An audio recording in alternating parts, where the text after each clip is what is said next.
Is anyone going to sing REM with me? Which REM are we singing? It's the end of the world. But call it, It's the end of the year as we know. No. No, I'm out. No. Pen was your saving grace there, and I think you... God damn it.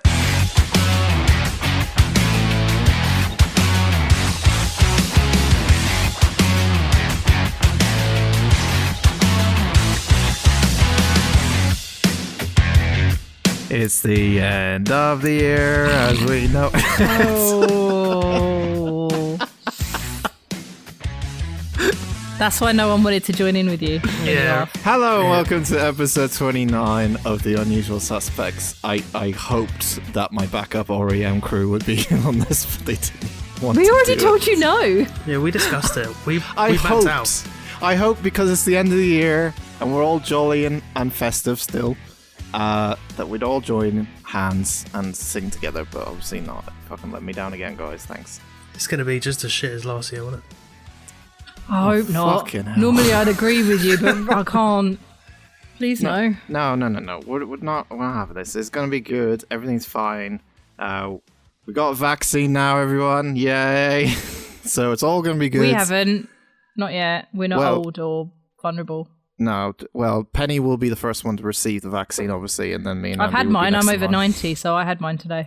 Well, there you go. But since it is the end of the year, today we're doing our best bits because we thought we feel lazy and not. But we're not being lazy by not recording an intro and still doing our regular bits. We're having some old memories come back to us. Half lazy.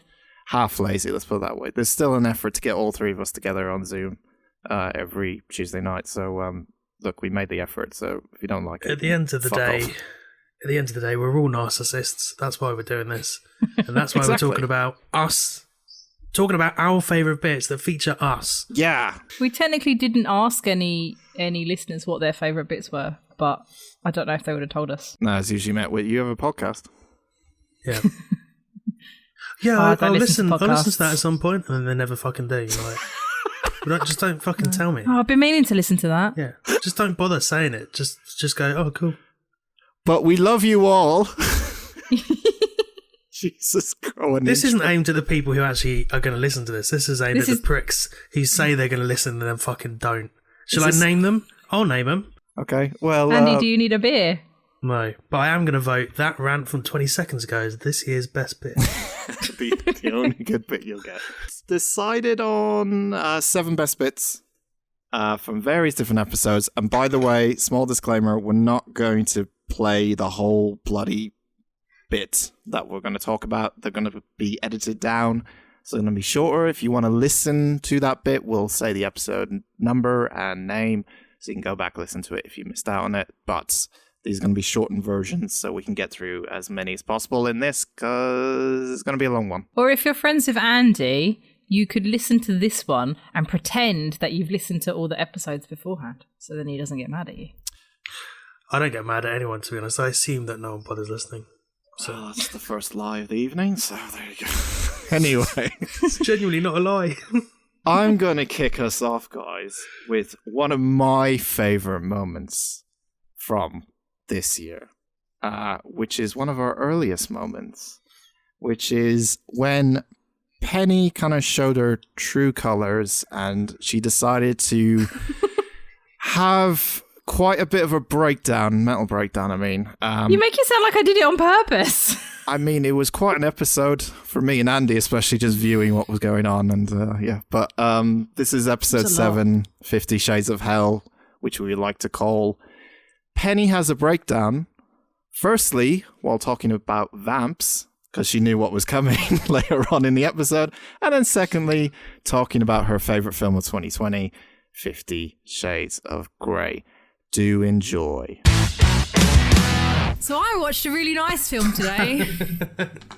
And I should have left it for after 50 Shades of Grey to cheer me up, but I know we needed to keep the rage for 50 Shades. No, you're not getting out that easily. That rage has turned into sadness. Yeah. I watched Vamps. It's a story of two BFFs that live in New York, but they just happen to be vampires. So it's nothing kind of new. So do they go out at night and Yeah, they go, they don't... loiter? I can't do this today. Yeah, they work at Has night. the fish... Hang on, sorry, before we continue, because we have to settle this now. Has the fish story of Paddock really got you down this much? I think on top of 50 Shades. Oh, okay. Right. I literally finished 50 Shades about 5:45. It is now 7:50. Do you want to take 5 minutes and me and Dan can just talk bollocks about Green Day? Yeah. No, it's fine. Yeah, it's just the story of them and their lives and you laughing, but not loud enough. I'm not laughing at you. I'm not laughing at you.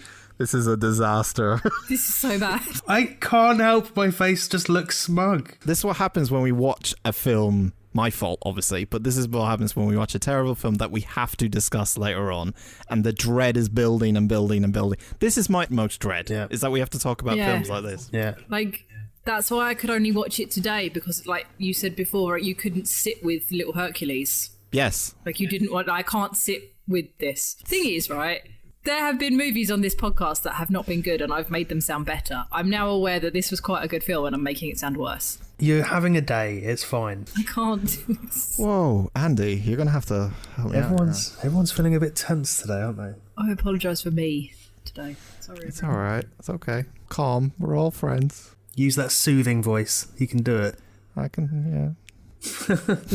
This film made me really happy, and I had a really nice day, and then it was like the butterfly effect all over again, and it ruined my day. Yeah, I can wow. tell. You have the same energy that I had when we were talking about the butterfly effect. And the reason that is because I watched that the same day we recorded. Yep. Let's not do that. Let's not watch the film and then immediately... I can't hold on to it. The film... Fuck. Here we go, guys. Whatever happens, and, you know, we can still be friends after this, but here we go. The film out of the hat this week is 50 Shades of Grey, my choice that I immediately regretted after actually watching it, and I completely hate myself too, so there we go. I feel like I'll point this bit out first. It got to a certain point within the first 36 minutes where I'd written red flags so many times I decided to count all the red flags. 18 red flags in that film that I noticed that were obvious. I'm not very good with red flags in my own life, but I noticed 18 very obvious red flags, mostly within the first kind of 40 minutes of this film. The problem I had with this film is that at no point do you know anything about either of the characters other than they will inevitably fuck. Yeah, within the first scene. She has no backstory at all. She just walks into an office, is like, oh, are you gay? See you later, here's my notes, and that's it. Because at one point, skipping ahead slightly, when he meets her dad or her stepdad, he's like, how long have you guys been together? He's like, a few weeks. I'm like, a few weeks? You did all this in a few weeks? Yeah. I also noticed that after she got back to her flat, Kate then nicks her sandwiches, and I just found it interesting that she lets people steal anything from her, including her inhibitions. Heyo! So she's working at the hardware store, and he strolls in. Creepy flag. To buy rope, tape, cable ties. You do not buy stuff for BDSM in a fucking hardware shop. You do not. She's off. She's off. She is off. Red flag 1. She is off. I've written that in capital letters. You do not don't use gaffer tape on somebody's skin. Are you insane? Anyway, the point I was making about it being badly written. Sorry. Right. Sorry. She says, you're the perfect serial killer. I would have preferred that if that was the rest of the movie. Well, so would I, in fairness. He asks what else she recommends, and she says coveralls so you don't get your clothes messy. To which his reply, quite obviously, was, all together now, what if I'm not take wearing my clothes clothes? Do you want to repeat that so people could actually hear it? What if I'm not wearing clothes? I had to, again, this was another pause. I had to get up and walk around because I was fucking furious. I assume when it came out, a few people wanted to try it, but you don't want some fucking... And I'm going to say Essex boy because I live there, so no fucking shit for that. But some lad going to a fucking hardware shop and getting rope and tying up his girlfriend. Somebody's gonna do someone an injury, and it is not safe, and I am not okay with this. I just imagine him getting like a screwdriver and a 26-piece tool set. Whoa, fucking hell. I mean, that's more American Psycho than 50 Shades, but I see what you mean. I know, sorry. Got the house to myself tonight, popping down B&Q. but that is the running thing that I have a problem with. So I thought we'd get that in there. We'll come back to that when we start getting deeper into it. He's asking her, are you a romantic? And she goes, well, I do literature, so I have to be. And then he immediately goes, I have to leave. Yeah, he kicks her out the coffee shop, didn't he? He gets out. He just gets up and fucks off. I wonder if he paid the bill. Probably not. He's Mr. Grey. He goes outside, saves her from getting hit by a bike, and then the two of them they have that moment. Come together in the and they're holding their faces, and I'm like, what? You just fucking... Like, I don't understand. But Dan, the important bit is that she melts in his hands like ice cream in Benidorm. No, but I'm going to have to close my window. I'm getting really loud. I'm not the man for you. I have to let you go. Like, you could hear me rolling my eyes. I have to let you go. Like, you're so hot and cold with her. That's a flag. You just met her. You just brought her in for an interview, and now you're going to a hardware store and then a coffee, and now you're telling her already, I have to let you go. Like, fuck off. And then, so he dumps her, and then he sends her fancy books. Talk about mixed messages. Fucking hell. It's like a yo-yo. Yeah. Also, I'm surprised she has a bottom lip the amount of time she's biting it. Oh, yeah. I heard that was written in the book quite a lot. I can imagine. Do you know what the book sounds like? Shit. It sounds like that other podcast, My Dad Wrote a Porno. No! Don't you dare say anything bad about Rocky Flintstone. I love that podcast. Whoa, okay, that's not the reaction I was expecting. We apologise to... All I'm saying is, like... Rocky Flintstone, come on this podcast. Tell him he's wrong. Obviously, it's not written that great, and this sounds fucking worse. The pen that she gets given from fucking Grey, she is in a lesson and then somehow shoves it all down her throat. It's like, what are you doing? Does she? What? All right, I totally missed that. She doesn't shove it down. Is this the pen from the interview? Yeah, she pops it in her mouth. I did not remember that bit. Or I did, and I just thought it was a pen. Christ. She's deep throating a pen in class. She doesn't shove it down her throat. She just puts it on her lip, man. Come on, you can't do over-exaggeration. Jesus. He puts her to bed. Flag. She is very clearly intoxicated and unable to get herself... Don't laugh at me. Is unable to get herself home. So being a gentleman, you would get the lady home safely. Yes. Yeah. Not take her to your fucking hotel, undress her and put her in your bed. That is another flag. You sleep next to her as well. He could sleep on the fucking couch. There was one. I checked. Yeah. He decided he will sleep next to her, undress her, and make her breakfast in the morning. She asked if they had sex, and he said, necrophilia isn't my thing. Great line. Which is like... fucking what did he do? Kill her in the night and get a defib and revive her? There's 4 quotes here that I've written down that made me uncomfortable, purely probably because of the way it was written. One of them, how are you feeling? She says, better than I deserve. Yeah, that made me sad. Felt a little bit too obvious. You're here because I'm incapable of leaving you alone. She says, then don't. Creepy. Obvious as well. I don't do romances. My tastes are very singular. Enlighten me then, she says. Probably one of the most famous quotes of that book, I would have thought. And the final one, I would like to bite that lip. And she says, I think I'd like that. It's just fucking terribly written. Do you remember the guy that Aardman Animation did who was made of butter and used to play the trombone? Yes. Yes, I do. I assume that she has the same genetic defects that he does and is also made of butter, because every time he touches her, it's like he's got fucking matches on his hands and she just melts. Please, for the love of God, put that in the artwork. No one will know what the fuck we're talking about if you put that. So he takes her to said sex dungeon. I put in notes, she's really, really fucking dumb here, because when he introduces her to said sex dungeon, she's like, what's this? What's the whip? What do you do? Where's this going? What do you do with that?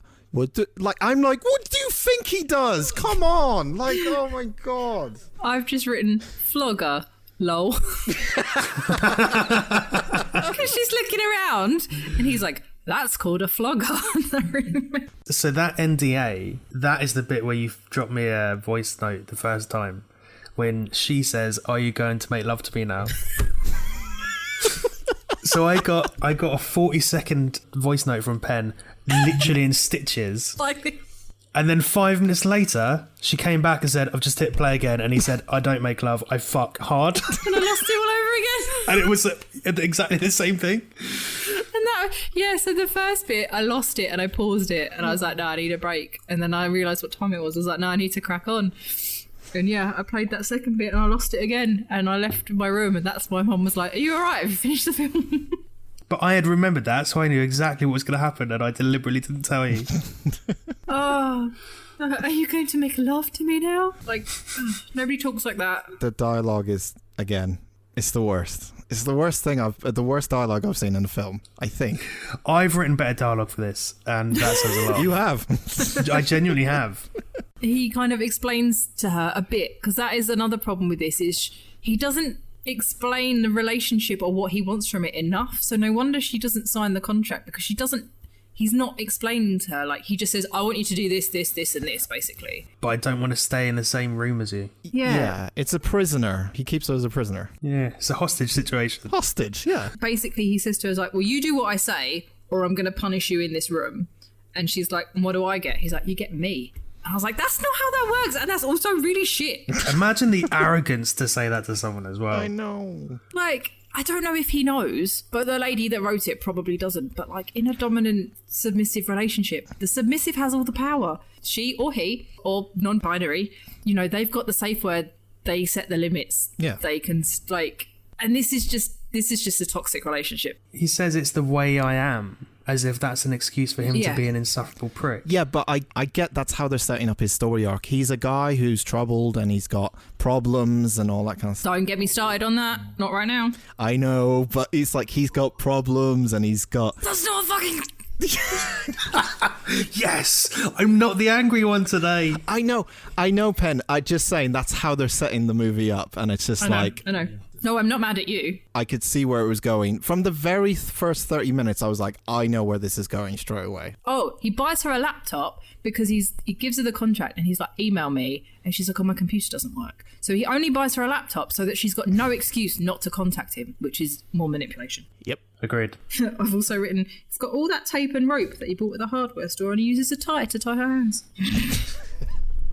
Doesn't even use the tape. It's like when they redid Nightmare on Elm Street, they made Freddy Krueger a paedophile just to make him scary. It's like, he didn't need to be a paedophile. He was not a paedophile in the first one. Speaking of paedophiles, apparently Christian Grey was seduced by his mum's friend at the age of 15. I had an ex-boyfriend that had that happen to him and he wasn't into whips and chains as far as I know. So, but movies are real. And Freddy Krueger was a paedophile, apparently. No, he wasn't. He was just a child murderer. He wasn't a pedo. This is literally roles reverse of Andy getting angry. Is we've just swapped it around with Penny this episode. It's so good, isn't it? It's so good. It's great. I love it. I'm more like, you should be mad at him because he's controlling. But then I remembered that she agrees to let him choose her birth control. Yeah. Are you fucking nuts? Yeah, It's in the contract. He's like, you have to let me pick your birth control. And what method? Yeah. Like, fuck you. If I don't want to get a coil, I'm not getting one. Ugh. Prescribed by the physician of the Dom's cheesing. Yeah, who could fucking lie and change it? And he turns up in her room and says, nice knowing you, and then ties her to the bed, and they do a fuck. He did use a condom, though, so that was something. Afterwards, she says, that was really nice. It was really nice. That was really nice. You throwing me about and breaking in and forcing me, that was really nice. Oh, that was well good. That was absolutely fine. Oh, I was craving that. Christ. Fucking hell, this film. Yeah. She also asks what butt plugs are. What's up? How old is she? Hang on. It's clearly in the name. 21 years old. Exactly. Right.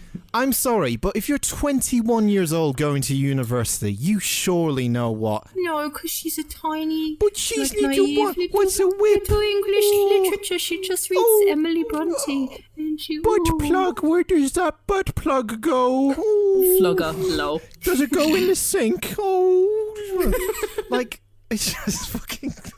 What the fuck is going on? I never thought butt plug would be such a trigger for you both. This whole film is a trigger. This film has ruined us. It has absolutely ruined us. Do we need to do a poll, like on Twitter or something? Be like, how many of our followers know what a butt plug is? Because maybe we're wrong. Maybe it's just us. Do you know what annoyed me after this? Yes. She gets rid of her car. No. That was it. he gives her a new car, Yeah. and he sells her old car without asking her. And then later on, when they kind of split up, she's like, I want to go home. Where's my car? And he's like, oh, I've sold it. Yeah. Fucking sells 2 of her cars. Like, without, again... Oh, he sells the other car as well? He sells the other car as well. What a prick. What a prick. And that was Penny having a bit of a mental breakdown. Penny, how do you look back on those memories on episode 7? Fondly. Like, have you ever been like really nervous or I don't know, like really wound up about something, so then you take it out on other people? Like, I think frequently. Yeah, so I feel like it was like that with poor Vamps, because I did enjoy that movie, but I couldn't get through it because I was so wound up about what was to come, the horror. The fact that you kept shouting at me saying I had a smug face, even though I was literally just sitting there listening to you, was so unprovoked. To be honest, it's probably my favourite Penny moment of the year, I have to say. Just individual is that whole episode. Yeah. And I'm not gonna lie, it was all real. Yeah. Like I literally... We didn't script it that time, so it was all real. No script. Well, no, needed but for like that. I really did have difficulty with that episode. Yeah, I mean, the fact that we had to take, a 5-minute break so you could compose yourself midway through Vamps. Oh, yeah. I remember that. Yeah. It's all coming back to me now. Okay, well, let's move on with, let's go with Andy. Andy, what's some of your best bits of 2020? Well, speaking of shit shows and people having breakdowns, Fuck. episode 13, Sex, Drugs and D&D. 17, mate. Oh yeah, I can't read my own writing. 17. Whatever. So episode 17. He planned this whole elaborate D&D game. Is it a game? What's it called? Adventure? It was D&D called is a D&D adventure in Hollywood, or Once Upon a Time in Hollywood is what it was called. Yeah. And it all went to shit because you didn't tell me what I was supposed to do. And immediately Matthew McConaughey turns into Professor Quirrell. I mean... One of the greatest scenes in D&D and cinema history was walking into Pizza Hut and talking about Professor Quirrell for no reason. Yeah. So here it is. Let's have a listen. Let's start this story off. I like to call this little adventure, and I'm not copying anyone here, Once Upon a Time in Hollywood. Let the adventure begin. There's no feet involved, all right? Jesus, all right. Anyway... Let the story commence. As the sunrise approaches, you both set out on your journeys to the land of Hollywood. The smell of the air is fruity, the local cats and rats are dancing in the alleyways, and yes, this is truly the land of magic where dreams are made on the big screen. And in some cases, dreams are completely crushed. As you both approach the gates of Hollywood, you two meet each other, and you instantly know one another as one of you decided to put this whole future masterpiece together. And I think he's the producer of said film. Andy, can you tell me just a basic summary of your character? Please don't say any stats, but just name and general gist of your personality, please. Yeah, my name is Geronimo Jones. That's what you're getting.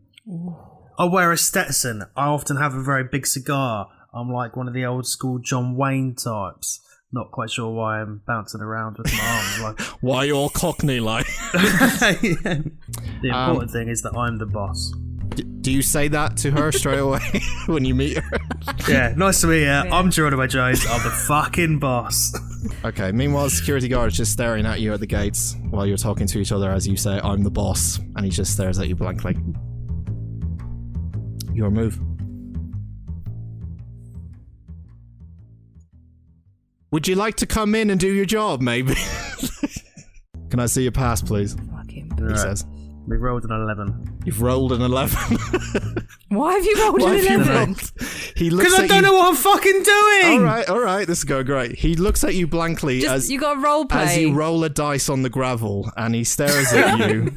So, you have a look around. And you have, in Hollywood, a tavern.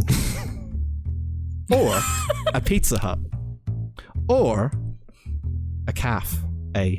Just a calf. Old school English calf. Old school English calf, all right? And, or you can just go to the set. Completely up to you guys. You are now working as a team now. So what was it, a tavern, a calf, or a Pizza Hut? A tavern, a Pizza Hut, a calf, or the set itself if you just want to go straight to the set. I don't know about you, Felicia, but I could definitely go for a slice of pizza. They've got a salad bar, so you can continue to watch your figure. But I'm going to have the full ice cream factory.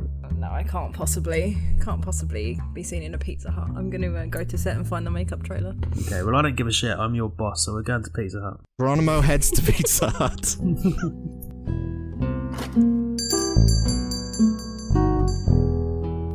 It's the greatest D&D story of all time. Heads to Pizza Hut, and you open the door. It's not particularly busy. There's about, 4 or 5 people in there. The salad bar is completely sold out, unfortunately. That was lucky. They just had nothing in there at all. You look around, and there's about 4 different people there. But there's one guy in particular that seems to be sitting right in the middle by himself. And he has a particular... behind his head, he kind of looks familiar. You can't see his face, but the back of his head kind of looks a little bit familiar. You may have seen him before. Have I seen him before? To go up to him or just ignore him? Alright, I'm gonna go up to him and ask if he's Professor Quirrell. Can you roll a charisma check, please? Oh, this isn't gonna end well. It's an 8. And what's your charisma stats? 3. You go up to him, and before you even see his face, you go, "Excuse me." Just you say it. Oh, you might as well say it. Go on.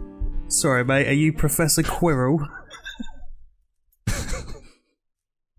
I'm so sorry, Matt Mercer and all the Critical Role people. And as he turns around, he kind of goes and looks at you. He's got a pizza slice in his face. He's in mid-pizza slice eating, and he just turns to you, stares at you for a second, and goes... Alright. I've never seen any kind of Professor Quill around here. And you recognize that this is Matthew McConaughey from the hit film How to Lose a Guy in 10 Days, eating a pizza slice in Pizza Hut. You sit down, and as you sit down, you notice next to him sort of a paper bag. Sort of the paper bag you find a leak in, but not a brown paper bag. But more of a smaller version, and it's white, not brown either.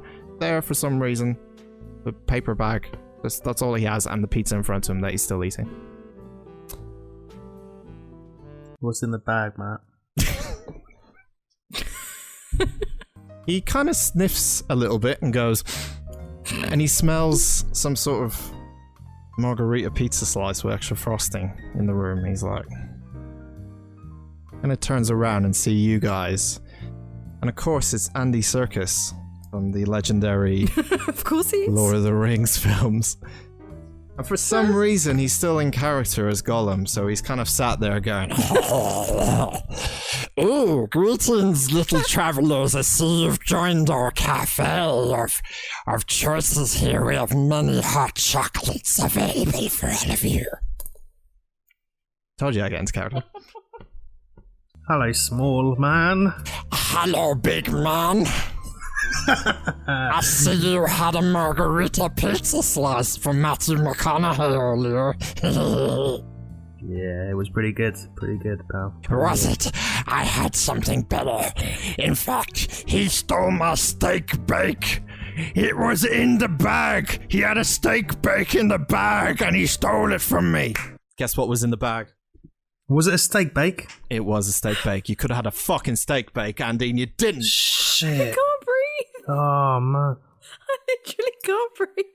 Oh, Geronimo Jones loves a steak bake. What He also brings refers- you two here to this mysterious character? What brings you here to this mysterious cafe of Hollywood? Well, I wanted a steak bake, and old Felicia here wanted, This is the old. I'll give you a dirty look. alright. Getting unfriendly, are we? Nah, not really. I'm paying her. That's why she said. Otherwise, she wouldn't fucking. You're making the movie across the road, right? Yes. What's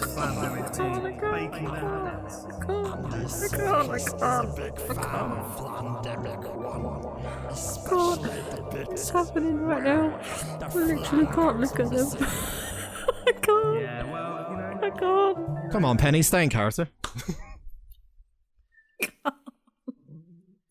I can't breathe. It's too much. Maybe we can make some rewrites for Andy Serkis and they bake a steak bake instead.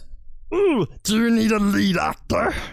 Not a lead, but we could do with some villains. You could replace Paul Hollywood. You could be Paul Hollywood. No. You could CGI the Paul Hollywood. Andy was villain in Lord of the Rings and he preferred to be the hero of the story from now on. He looks really sad and he kind of just... He's still holding something, like he's rubbing something in his hand, and he looks at it and he's like rubbing it. And he just looks a little bit more sad now. You've upset him, I think. Okay, we can let you have a part in it. You'll be a hero. Oh, really? Oh, is it the lead part of the film? There's a room. And it's like a red room. Very velvety red room. And in the middle is a bed. And Neil Breen is currently in the back. Shirtless, of course, as Neil Breen normally is. Hang on, Penny. You can get out of this if you want. You can still have your dignity by the end of this. That's the aim of the game. Perks. I'm. Oh yeah. Can I? Well, how do I know when I can use my? Anytime. I'm gonna use my perk. Oh, then I want to use it now. Who's first? Me. Okay, you're in first. Me. Please explain your perk to everyone that you had. You chose this perk out of 4. I chose the Breenius perk, which says, so bad at everything, yet so good. You immediately receive 3 rerolls, 5 laptops, and 3 phones. You suddenly feel your bag getting heavier. As immediately in this bag, this magic bag apparently, there's 5 laptops, 3 phones. You can call whoever you want. So I pull out a phone, I type in the number, or I don't. Can you make a charisma roll for your friends list, please?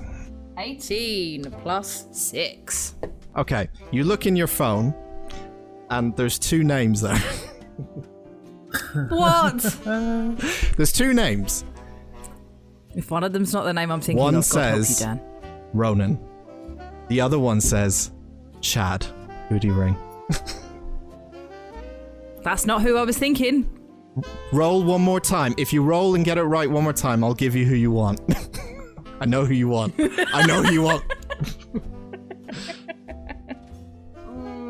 I got 18 again. Says the same. And suddenly, on the other phone that you have, there's only one name, and it has Timothy on it. Yeah!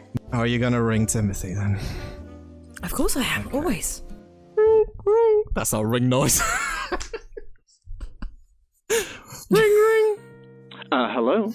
Timothy Oliphant? Is that how he answers his Oliphant phone? officer speaking. Wait, is it his phone or is it his office? It's him. You're good friends. Why was he like Oliphant offices? Because he's so great at everything. Just go with it. Just go with it. Okay. Tim, darling, I have an emergency and I have the perfect role for you. It's this new... it's the sequel to that amazing box office film, Flandemic. You must know it. Of course you do. No. It's this fabulous director. Paul Hollywood's in it. Andy Serkis.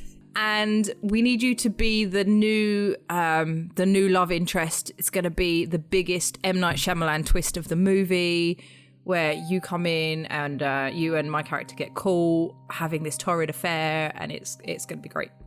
Is this Felicia? Yeah. Yes, of course it is. I haven't seen you in like 10 years or so. Oh, you're such a knob. I was like, well, you know, you've been on so many popular TV shows. Santa Clarita Diet. True. Oh my god, that it was true. my absolute I'm a pretty favorite. popular guy. Yeah, I was genuinely saddened when they cancelled that. I'm so sorry. Not And The Mandalorian's coming up at the end of the month. You're in that too. You and Baby Yoda. I don't know who's cuter. Ask him about Hitman. Ask him about Hitman. So, sorry, so you want me to join you right now, come from my home to the land of Hollywood, and do a scene straight away? Is that what you're suggesting? I mean, if you could, but if it's not possible, I'm friends with everyone. Like, I'm sure I could sit back. Who's my love interest? It's my character. Oh, it's you. Give a roll for looks, please. Natural 20! Wow. I'm beautiful! You shout down the phone. +8. 28? Oh, yeah, shit. Jesus. He immediately just says, I'll be there, and puts the phone down. This is the best day of my entire life. Before you know it, he's driven through the gates. He's killed the security guy because he's just gone, fuck it, I'll just go. And gets in the car, kills the security guy. The whole fucking gates are busted open. He runs in the door, shirtless, and goes, Felicia, my love, let us go. And pulls out his hand. We won't get into the nitty-gritty details, but you have a lovely time with him. And just give me a roll for performance, because I just need to see if the performance will work. No, you're not making me do a sex roll. This was important. Whatever you do, just give me a performance. Just a performance. That's it. I answered the phone. Ronan, darling, how are you? Ah, sure, life is a roller coaster. You just gotta ride it all night long, you know what I mean? Like, I'm down in Tipperary now trying to sort out a single deal, and I can't find any. Apparently there was an opening for Flandemic too. I'm really interested in the sex scene, apparently. I'm so sorry, my fellow Irish brethren are listening. I'm so sorry. Yeah, you're only allowed to do that because you're That's Irish. fine, I can do it. Okay, well, there was a bunch of stuff that I can't loop back on, but you win.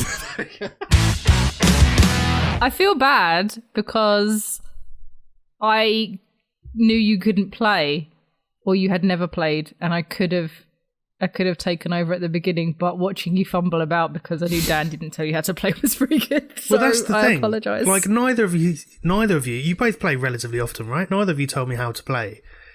So I had no idea what I was doing. To be honest, I thought Dan would tell you how to play. It was his shit. I mean, it wasn't...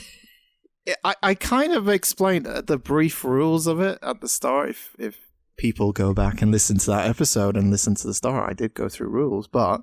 Get fucked. You did not. I mean, it's not the hardest thing in the world. You tell me what to do, you roll, and if it's a high roll, it improves your chances. That was it. So there was too much choice. That was the problem. You gave me too much choice initially. You should have known that I would immediately go for Pizza Hut, and then it fucked up the order because you wanted to go elsewhere first. So, I'll take responsibility for it falling apart, but I'll also take responsibility for that delicious, thin-based content. Yeah, and you get to hear my fucking Gollum voice for that one as well. I can't believe you tried to get me to have sex with Neil Breen, you disgusting, terrible person. All right, for fuck's sake, it took me ages to make that. God, I'm so proud we can look back on it as a best moment and think, what a fucking shitty thing he did. God, it was my best moment because I had great pretend sex with Timothy Olyphant. Yeah. The best moment of my actual year. Everyone. Actual highlight of the year for Penny. Yeah, not even just the podcast. Okay, well, moving on. Penny, do you have one of your favourite moments of the year? I don't know if favourite is technically the right word for what happened in episode 9, May Contain Nuts. But Andy inflicted a film called Bad Biology on us. Yeah. And I can't unsee the things that he showed us. Luckily for everyone else, there was no video of that. Can we just clarify that I was showing you scenes of Bad Biology and not something else? Yeah, I didn't need to see that mutant penis or the baby in the bath. No. Or... Oh, weren't there lots of green blobs in her vagina? Weren't they her clits? Her green clits in her... So I don't know why this is a best bit. It was not fun for me. Now I'm thinking about it. And here it is. Andy was so in a twist about this that he was going to talk about this next week, but he's just seen it and he couldn't hold it in anymore. Couldn't keep it in. Yeah, I was late, wasn't I? 20 minutes late because I put this on. I was going to talk about something totally different, but when the opening line of a film is "I'm a woman that was born with 7 clits, each one craving constant attention," you get sucked in immediately. You didn't tell us the tagline. Nearly choked on my drink. To most, I'm just a girl with the crazy vagina. I think I might be a new species. I need men to feed the beast. Gross. I have questions before we start. The name of the film, this came recommended by a friend of the podcast, Brad. The film's called Bad Biology. And he didn't tell me anything about it other than Thanks, Brad. something we spoke about reminded him of it. And I've got no idea what it was because nothing we've spoken about is like this. Oh God, this could be horrible. No, and it can't be 50 Shades because that hasn't come out yet. I think it's something sexy, something to do with sex. Maybe not sexy, but something to do with sex, this film. I'm sorry, I need to know where all 7 of them are. And don't say on her vagina, like, because that seems like a lot. You could probably have like 2 or 3. Do you actually see them? You do, yeah. They're inside her vagina. That's not. Oh, That's not where the clitoris is. It's not inside. that's an inside vagina, not a vagina. That's a different type of vagina. I agree with you. She said most of them are inside. Most of them. She thinks there might be even more. She spent a lot of her youth at doctors. Jesus. So she's got 1 outside, like normal. I mean, there wasn't a close-up of that vagina. Well, there should be because I have questions. So she's either got 1 on the outside and she knows she has 6 on the inside, but there might be more. There might be more, yeah. But she knows that there are 6 more, unless there's like 3 on the outside, 4 on the inside. Look, all I know is that she is a woman that was born with 7 clits. There might be more since then. There might have been less. It's unlikely. You get an inside shot. You know, this is not the sort of thing to watch whilst you're eating. And I'll go through it. Who's this naked man? So this naked guy is called Bats. And we'll come back to him later. Okay. But the important thing you need to see is Sorry, his name is Bats. BATZ. So what he's doing now is he's taking the end off a syringe. He's getting some medicine in it. While naked. And I think you can tell where this is going. It's blue. His nuts are out and... What? Oh my God, no, Andy, Ah! What's that? no. No, I have a phobia to fucking needles. You dick. Do you think that was a real ball bag? I don't know. Why is this episode all about ball bags? I don't know. That's 2 I've seen today. That's 2 more than I usually see most days. I actually think it was Shaft. Not No. Sack. Yeah, I think it was Shaft. No, I don't think it was. Anyway, we'll come back to it. Do we have to? Please don't play that clip. I have a fear of needles, please. It's gone. You just showed me a needle going into someone's nutsack. Right, so Jennifer meets this guy at a bar and Oh, I'm so uncomfortable right now. she's chatting him up. In fact, she's not chatting him up. It's getting a bit saucy. Here is a picture, and you can't quite see it, of him fucking a planet. And he says, "This is me fucking the world." You can see here, FTW, fuck the world. This is what I'm going to do to you. And then it carries on into the bedroom. That's not sexy. She starts taking pictures of him, and he doesn't appreciate it, so he swings at her. She sort of chews up the blood. Weird. Then continues to take pictures. At this point, as she's getting into the sort of Christ. end piece, she starts cracking his head on the floor with no real context. But Andy, I know that 50 Shades was an experience, What? but this what's happened now? Talk to us. Why are we watching porn? Like, it's fine, but I'm not prepared for this. We're not. Right. This ain't fucking porn. This is like Julia X sort of shit that's going on. So, as a consequence of this, because of her 7 clits, she somehow... I forgot. She somehow also has like an express reproductive system. What? They're not connected. No, they're not. You can have a baby without having a clit. There's some science behind it. I didn't really write it down. Oh, she's got hypermetabolism. I'm not quite sure why. That's got nothing to do with babies or clitorises. Clitori? But the important part of this... We're 9 minutes into the film. The important part is that she goes into labour 2 hours after receiving a seed. Why would you say that? Leaves a baby. What the fuck? What? Brad? What the fuck was that? Oh, it's a baby in a bath. No, it's not. It's There's like a fetus in a bath. It was like a little. That's a mutant fetus. Frankenstein. That's just fetus. But it was a What? full-grown baby. That's no. Now, she knows that they're a bit deformed. What? How many of them has she had? Every time. Every time she has sex? Yeah, 2 hours later. Why doesn't she wear a condom? Well, she doesn't wear one, but... She says she prefers not to because she likes the feeling of something kicking and screaming coming out of her. Sometimes it's better than coming. It's weird, right? Dan's dead. Dan's gone. So, Let's move the story on a bit. This is why I thought it was a horror. She goes into Bats' house to find him, and Just the stunned silence from me and Dan at what we're seeing right now. Bats is there. He's having an argument with his dick, the drug-addled monster dick, and there it is. And one ball bag. That's 3 ball bags I've seen today. For context, it is like... Pen, how would you describe it? I've been sick a little bit in my mouth, I swear. It was like a big wiggly willy. Pepperoni. Yeah, it was like a massive wiggly willy, and he's trying to slap it about to stop it, and one of his ball bags is hanging out of his jeans. My sense of humour has just died. It just died in my heart. You know when you just feel a little bit sick in like the top of just under your throat? That's how I feel. Why? Would you like me to continue? I mean, no, but go on. We're going to have to. Yeah. Breathe through it. So what's the point of this film? I'm getting to it. Okay. She's now trying to sell the pictures of the vagina faces, and her editor says, "Vagina faces, Jennifer. What were you thinking? Vagina faces?" And it's possibly the greatest quote in the film. We cut to Bats. He's asleep. God, why? He's sort of barely conscious. The dick's awake though. There's a lot of moving and rumbling underneath the blanket. Oh, the dick's coming. And it sees in purple. It sees in purple. Is it stretching? Because it's getting towards the door. Like it's getting longer. Interesting question. It has now probably gone maybe 2 meters away from the bed. It has detached itself and it is fucked off. That's because he kept smacking it. Yeah? He's in an abusive relationship, so he left. Are we in some kind of wizard world or something? I don't really know what this is. Was it a dream? No, it's real. Oh. It gets out of the door because the front door was open. Why is the floor? And then it goes on a bit of a journey through the town. Oh no. Oh no. I know what's gonna happen. Here it comes, bursting through the floorboards. Oh my fucking god. This is... It looks horrendous. It's like... Oh, it's got such a big hole. It does not... That's not... I mean, penises are not flattering, but Jesus Christ, this one. Holy fuck. The dick is fucked off. Then they hear a noise, and the dick has come back, and it's struggling to breathe. So she's giving it CPR. She gives the dick CPR. Stop. No. Pause. No, stop. Pause it. No, stop. No, don't pause it. I No, wanna see it. don't leave it on this screen. Right, okay. We'll go straight to the end. So, he has died.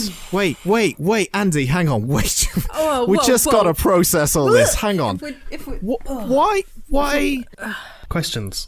Why is it some sort of metaphor we're looking for here, or some sort of guidance that I don't know what I'm trying to... I don't know, but I needed to get it out of my system and into yours. So it's a bunch of things that just happen that don't make sense. Yeah.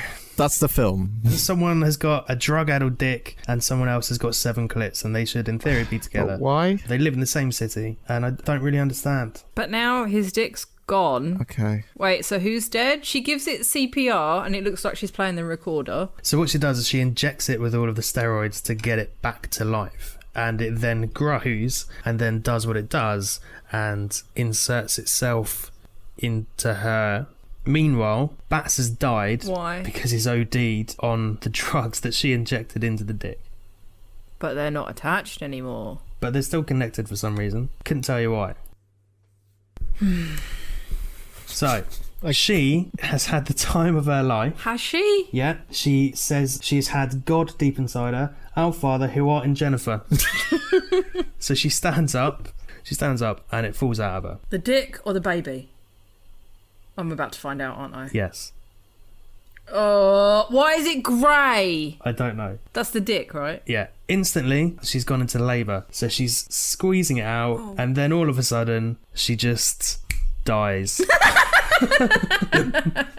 So he's dead. That was a great death. She's dead.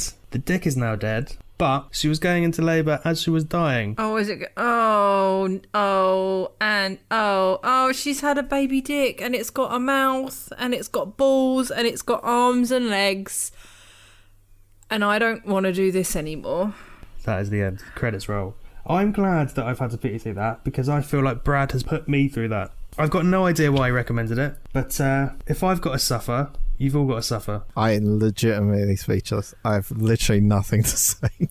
There's nothing to discuss. It's just like, what can we discuss from that? What could we possibly? Can I just give a little shout out to a friend of the show, Brad? Because Oh, Bad yeah. Biology was his suggestion. Yeah, thanks, He's Brad. been do you know what? He's one of the few people I do know listens regularly, and I appreciate that. He doesn't bullshit like other people. You know? Would you stop? Fucking listenership's gonna go down from the people who occasionally listen because you're a fucking asshole. Thanks, Brad. Thanks, Andy. Cheers for that. Thanks, Brad. Cheers. Hi, Brad. I love you. Speaking of things that are seared into my brain, one of my favourite Penny moments is when... Such a sarcastic asshole. No, not. Well, I mean, it's kind of a Penny moment, but you brought it to the table more or less. Is in episode 18, she decided she was going to watch a film based off the titles. This was during the recent period of when she was looking at films, but just based off their titles, she was going to watch them, which It's gonna continue. It turned into a successful story so far, right? So far. In episode 18, Getting Piggy with It, she brought to the table Attack of the Adult Babies, which we then learned later was called Adult Babies Only, right? No, I thought it was called Adult Babies, and then I found out it was called Attack of the Adult Babies. Later on, yeah. And it was interesting to say the least. Here it is. So, hi, I'm Penny. Apparently, I hate myself, and today I watched 2017's Adult Babies. Adult Babies? Is this an intervention? I feel like I'm in AA. Like, I don't know what I'd done to feel like I deserved to put myself through this, but I did it for you guys. Thank you. Weirdly, when the movie started and I got to the credits actually say Attack of the Adult Babies, but nowhere on the internet could I find that was the title. Everywhere calls it Adult Babies, so that confused me to start with. And it was directed by Paddy Kirk, if I could read my own handwriting, from Emmerdale. So literally a man from Emmerdale. What? A man who plays Paddy from Emmerdale. I don't watch it, so I don't know. He directed it, and I'm pretty sure his wife wrote it, so I don't know what the fuck is wrong with these people. You didn't tell us that. Oh, I am suddenly tell us invested. George is the dad, Right. Yep. and his daughter is Kim. George is married to Sandra, and Tim is her kid, so they are step-parents and stepchildren. Right. Okay. This was not made clear at the beginning of the film, Okay. so I thought they were all one family, which was really awkward because Kim and Tim is going to make this really annoying as well. Kim accuses her, who I thought at the time was her brother, of stealing her knickers and wanking over a drawing that he made of her. Oh, there we go. Oh, hello. Welcome to the podcast. Welcome to episode whatever the fuck it was. Yep. So they have a bit of an argument about that. He says he didn't do it. Then we get a scene of some sexy nurses. When you think sexy nurse outfit, that is what they are wearing. Like a tiny little Halloween kind of vinyl-y. From Lidl. Lidl? Like a budget, like sexy. Oh, I was like, do Lidl specifically I don't know. sell Maybe they do. white vinyl, Yeah. very short, little hat. Little hat. It seems impractical, doesn't it? I mean, I guess the vinyl is like wiped down, but also seems very impractical. They were very short. I don't know how they sit down and... Can you imagine like walking around wards in those like pointy red stilettos all day? You'd have blisters for days. They're not real babies, though. You do know that's not Yeah, real. they're adult That babies. doesn't happen. So then we go back to the family's house and two guys with guns break in doing horrendous Russian accents. Okay. They're called Vlad and Dmitri, but they Yeah, of decide course they are, yes. they decide to call themselves Bert and Barry, so they don't give away their names. Great names. Emmerdale, the guy from Emmerdale definitely has done this. Yep. Great names. One of them is played by Shane Maguire from Shameless. I don't know what his real name is, but I loved him. But I could tell it was him because his accent was really bad, and I was like, I know that voice. He's not Russian. He's Mancunian. The other one is smoking a cigarette. He's like, look, they're cigarette lighters. I'll show you. And he's about to light a cigarette himself, but the other one's already smoking. He's like, no, you don't even smoke. Just do it to me. So he points the gun at the cigarette and blows a hole in his face because it's not a cigarette lighter. I mean, okay. I feel like it's a bit I don't want to say like pandemic. I feel like it's a bit reverse engineered. I know. This is I know. before we get to see the adult babies. Pretty much. Weirdly, I'm still on It's board like- with it. I Emmerdale, need your let's help. go. Fucking love Paddy. I need your help, like working out, not why, but like Why you watched it. Because you saw a bunch of names that looked funny and you went, that one looks funny, and you watched it. Yeah, that's pretty why. much. But like, why they like? Obviously, they were like, right, we need to get the family to this adult baby place. Like, they've got lots of weird bits of plot that just like, oh, well, we don't need the Russian guys anymore, so we'll just shoot one of them in the face. It sounds like there's a lot of like trying to get to a certain point and not know how to get there, so they backtrack it and do that. Instead of having like the car is broken down outside or near it. Yeah. Let's get some fucking Russian mobsters involved, shoot one of them in the face, and then we can get the woman to suck off a fucking breathalyzer. It almost sounds like they came up with the name before the actual movie. The thing is, Flandemic would have been far better written than this. And I also would have got some people from Emmerdale in it. We see the adult babies. They're all lined up in wheelchairs wearing oxygen masks. Okay. And the nurses come in and Margaret tells them, like, you know, they need you now, you don't have any breaks from now until 3 a.m. Like, this is it. They need constant attention. They will soil themselves. You'll have to change them. You'll need to feed them. Don't let too much air get to their bits. Don't. Is a direct quote, because that will cause problems changing down the line. What? Sorry? What? I don't have a baby. What? Didn't know that was a thing. Sorry, say that one more time. I'm sorry. I just try to process that. Sorry. Don't let too much air get to their bits, because that will cause a problem changing them later on down the line. So they fart more. Yeah. There's more baby plot. Okay. One of the other things that Margaret said is that sometimes when they drink the milk that they have out of the bottles, their appearance will change slightly, and not to be alarmed. Right. My next note just says the adult baby stuff is just, and I actually haven't found a word to end that sentence. Describe it. We'll end this sentence. We're writers. We can do it. Well, I say writers. Barbara, the nurse, is looking after David, and he just starts oinking and farting and shitting. Yeah. And at one point, like, he's got his legs up in the air and he's just shitting into this nappy. And his face is turning piggy. He's got like a piggy nose. That's the single greatest quote Penny has ever said in this entire podcast. I don't know why I did this to myself. Yeah, I mean, go on. Yeah, Just go. so the milk is making their noses turn into prosthetic, obviously not in the universe, but into prosthetic pig noses. So the family get there and the mum's like, I'm going to go in and find the box, you kids stay here. She sneaks in and she just starts looking in different rooms. So she opens the door and she sees this man farting and shitting with his legs in the air, and she just retches and leaves. What the fuck is this? She opens another door, talks to Paddy, whatever his real name is. I've only got his Emmerdale name. She goes into another room and there's a giant man in a nappy with a pig nose jumping up and down on a bed and like playing games with a lady in a sexy nurse outfit. What sort of games? Details. He's Cluedo? just no Tetris. Mario Party. Plunk. It's a bit like she's playing with a puppy. Okay. Barbara gets attacked by the adult babies. Okay. Because I think she gave the tea to David, who happened to be the health minister of the UK. Because all these people are like yes. fancy people. Right. They attack her and they're holding her down and they're like, you killed the health minister. Are there any judges here? And the weird little man from the Human Centipede is apparently a judge.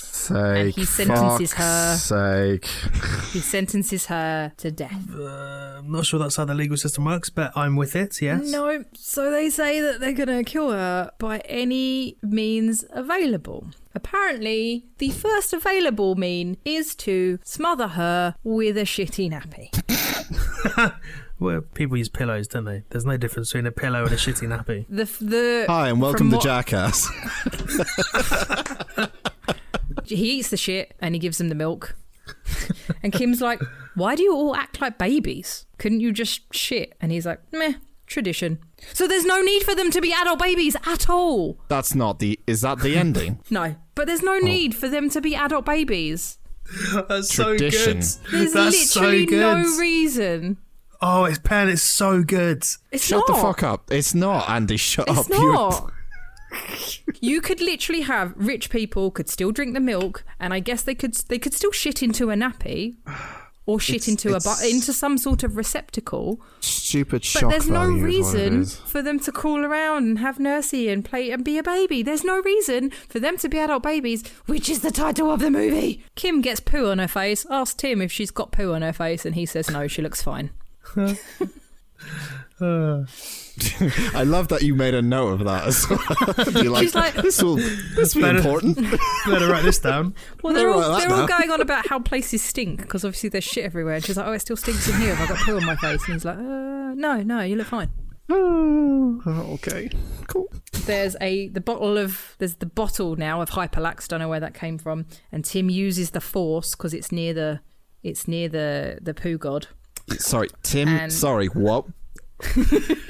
Tim uses the Force because Star Wars. A claymation different adult baby turns up as well, and he has a fight with Kim and tries to chainsaw her. So the bottle of laxative ends up near the feet of the poo god.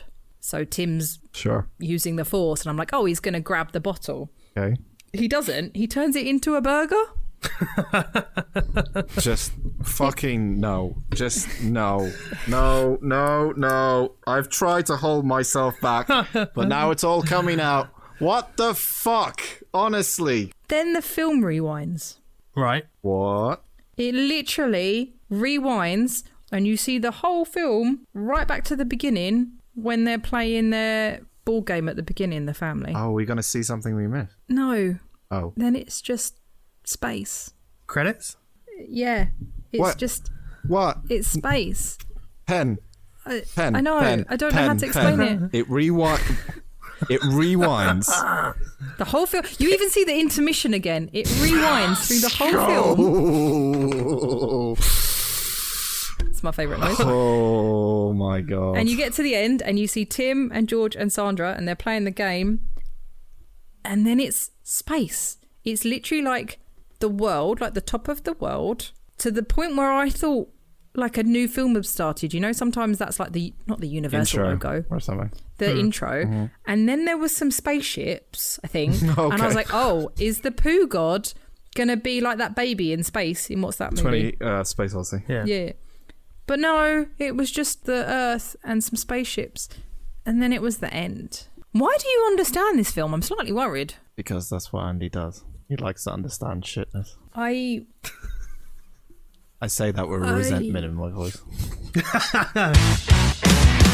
There it is. I was going to say I didn't show it to you, but I did, didn't I? I had visuals that day. Oh, yeah. I still stand by this film. I think the concept is quite interesting and some of the art direction is fun. And the fact that I am continuing with my choice of films due to their names or synopsi.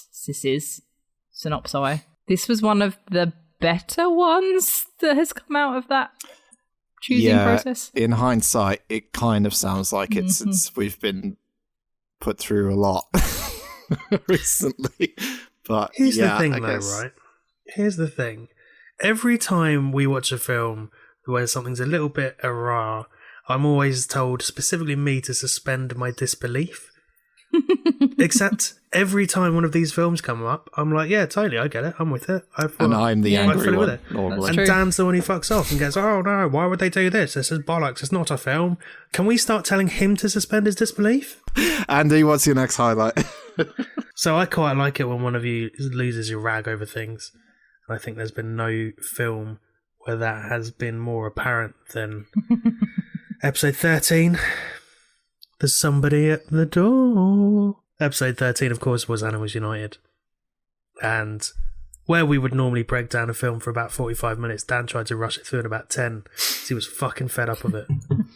And it just entered an argument between us, didn't it? Because you were trying to shit all over it, and I was like, give it a chance. And we'll hear that now. He's so smooth. I'm no good at these at all. And we'll hear that now. I've been dreading this for 24 hours. This affected you a lot more than it affected us. If my phone wasn't broken, I would have made a compilation of mine and Penny's voice memos. Probably stick it in one day. I'll go over briefly. The film out of the hat was Animals United.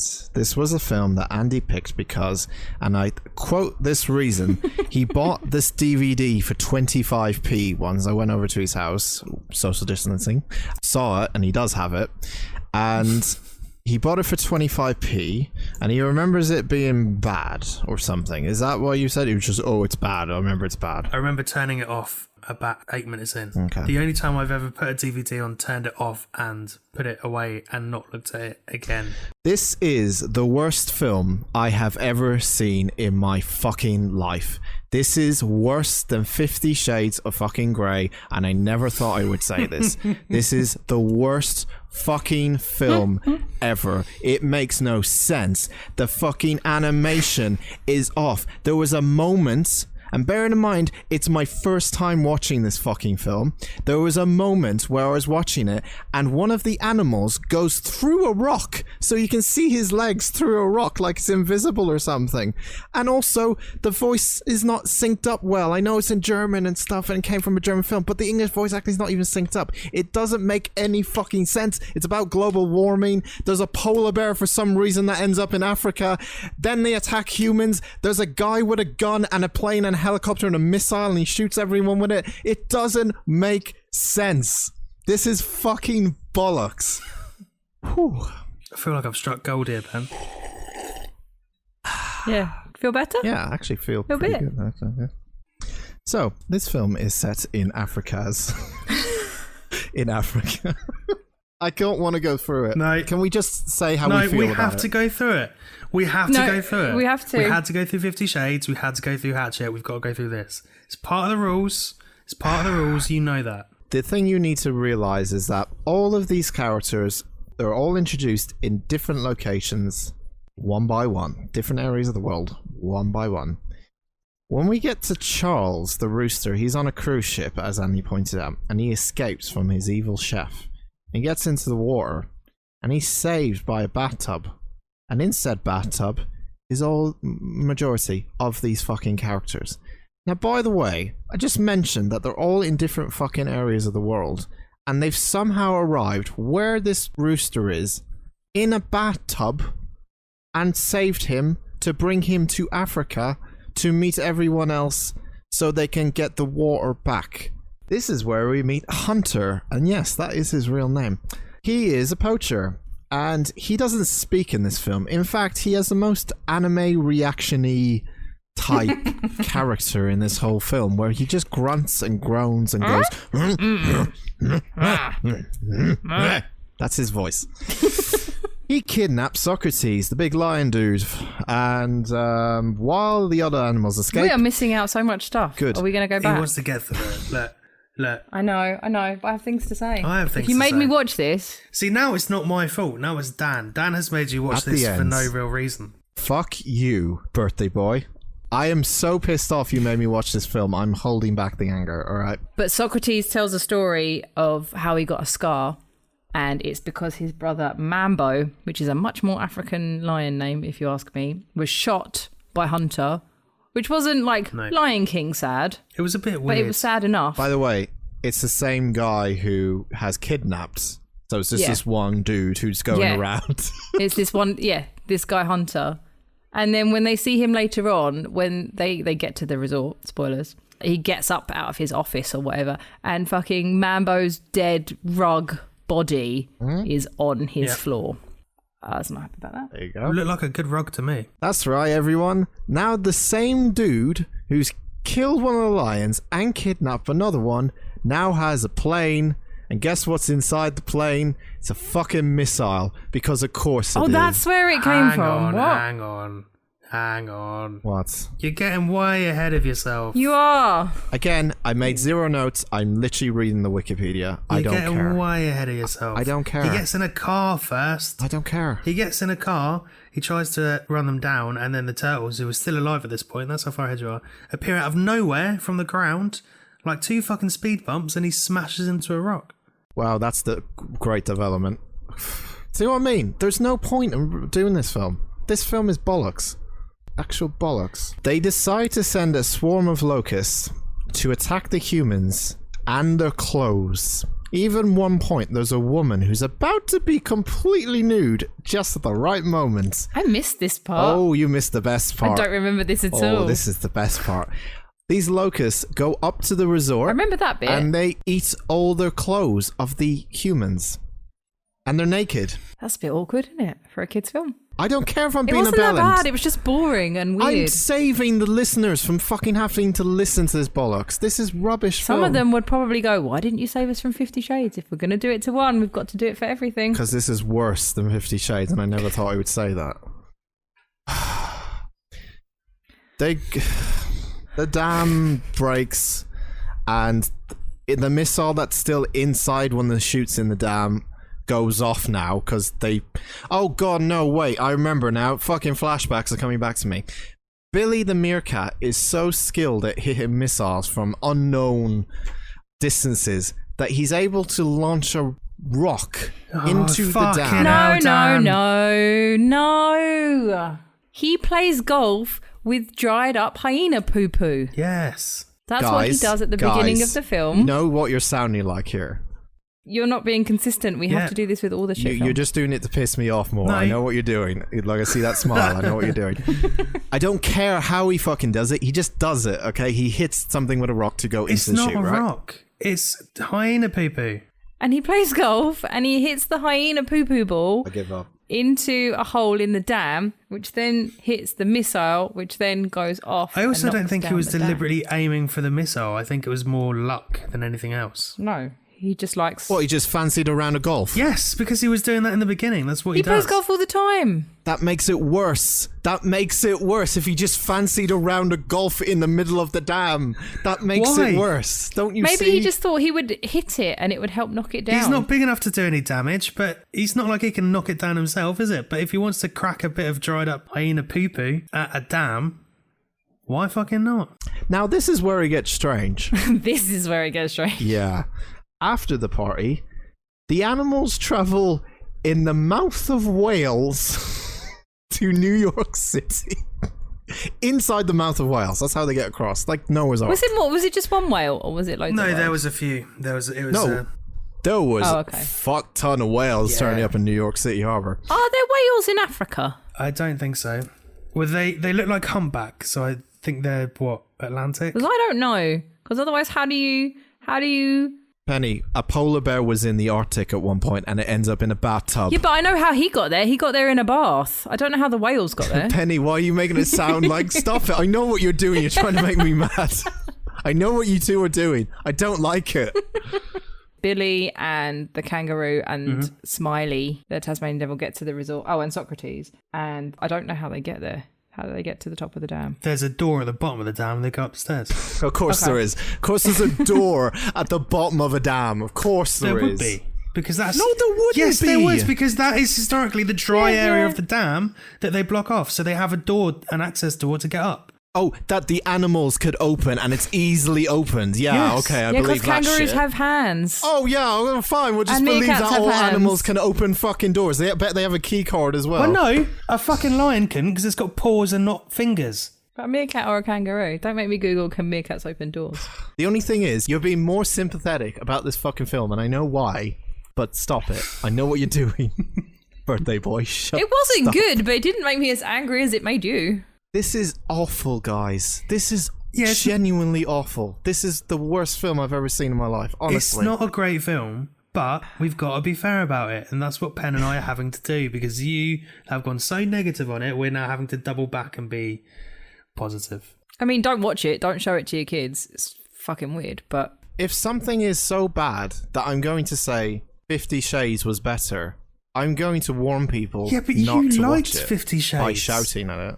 I didn't like 50 Shades. That's the point. I hated it that much that I didn't like even 50 Shades. And I think this is worse. This was easier to just ignore than 50 Shades. Like, I just switched Well, off. you say that. You went to bed so you didn't have to watch the end of it. Dan paused it 7 times. I paused it 4 times. It was a struggle. Yeah, to watch a But film. I'm pretty sure I had to pause 50 Shades more. It took me a whole day. I'm looking at user reviews on IMDb. 1 out of 10, pollution in itself. A film so bad it has forced me to spend time creating an IMDb account to warn others about it. Exactly how I feel. It was truly the worst film I've ever paid money to watch. It was so terrible that my 9-year-old sister and I left halfway through. Come on. Took my 3-year-old son to watch this, and even he was bored after 15 minutes. Even the kids think this is shit. The phrase "there's an hour and a half that I ain't getting back" springs to mind. It had no structure. It's all over the place. The intro, we stopped after 10 minutes, me and Penny, because we were like, what the fuck is going on? 10 minutes! 10 minutes! It earned more than $44 million before expanding to China or the US. So yeah, it made a butt ton of money. $44 million for this piece of shit. Before they expanded. So it must have been 50-something million after they expanded. For this piece of shit. Yeah. It must be a beloved story or something. Look, I haven't seen a good review yet, so please someone find me one. There are a couple on IMDb. There was a 7 out of 10 and a 10 out of 10, but a 10 out of 10? Yeah. That's probably Andy just to wind me up even more. He's done it just now. So I'm going to knock a point off and give it a 9. You're not. Fuck off. I will quit this podcast. I will quit this podcast tonight if you give it a 9. I will quit right now. I will give it a 2. Thank you. You fucking son of a bitch. Honestly. I nearly fucking got up and left. I'm so angry. Oh, this is the best birthday ever. I've never been this angry. Yeah, I don't quite know why it affected you so much. Because it's genius. I had this mental image, and you're gonna laugh at me. I had this mental image of watching the film, and you know when people are remembering things in films in the back of their head, and they see faded things above their head, like people's faces talking and stuff. I just saw Andy's face going, ha ha ha ha ha ha, watching the film, going, you motherfucker! I knew he made me watch this so that I'd be like this today for comedy and entertainment. So yes.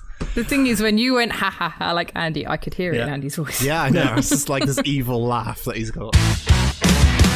Why did you hate that film so much, Dan? What was wrong with it? I mean, there hasn't been we've watched Emoji Movie, we've watched 50 Shades of Grey, we watched Birdemic, and we've watched this. Nothing, I don't know how, but something about this film, I think it was just the logic of it doesn't, the whole polar bear just turning up in Africa. He couldn't suspend his disbelief. See, it's not me, Pen, it's not me. It was horrendous. It's like fucking another James Corden film, obviously, again. The animation was off. I noticed it the first time the animation was off. The lip syncing was off. Everything about it was bad. And the storyline was bollocks. But it had a good message. Save the environment. Yeah, why do you hate the environment? Put your polar bears in bath. You fucking did this last time, so I've learned from listening to that episode back how angry I got. And you're trying to do the same here, and I'm just a bit more experienced now in that field. So I'm like, oh no, okay. He's become self-aware. He's broken. Shit.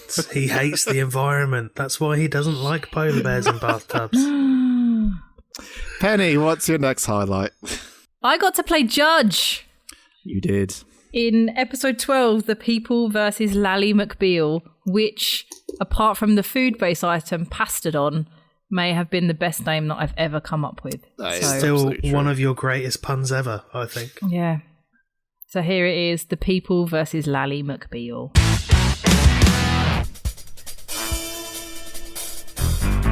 Welcome to the Unusual Suspects Court.